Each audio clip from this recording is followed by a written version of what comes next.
ఇది beetroot carrot healthy recipe అండి.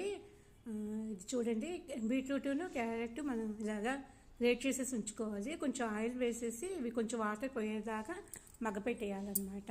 అందులో ఏంటంటే చాట్ మసాలా, గరం మసాలా, కొంచెం పల్లీలే వేసేసుకోండి. పల్లి పౌడర్ కన్నా పల్లీలే బాగుంటాయి. కొంచెం ఉప్పు, జీలకర్ర, కారం ఇవి వేసేసుకోవాలన్నమాట. తర్వాత కొత్తిమీర బాగా కొంచెం ఎక్కువే వేసుకోండి. ఆలు 2 ఉడికించి బాయిల్ చేసి ఉంచుకున్నాను. ఆలు ఏంటంటే బైండింగ్ బాగుంటుంది అనమాట. ఇవి ఏంటంటే మనం ఎలాంటి షేప్ కావాలంటే అలాంటి షేప్లో చేసుకోవచ్చు. కొంచెం మైదా పిండిని కార్న్ఫ్లోర్ వాటర్ పోసి కలిపి ఉంచుకున్నాను. అది ఏంటంటే అందులో ముంచేసేసి వీటిని రౌండ్ షేప్లో చేసుకున్నాను, ఓవెల్ షేప్లో.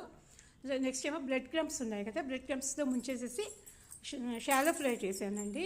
షాలో ఫ్రై అయితే బాగుంటుంది, మరి నూనెలో వేయించుకుంటే ఆయిలీగా ఉంటాయనేసి ఇలా చేశాను. మీరు కూడా ఇలాగే ట్రై చేసి చూడండి.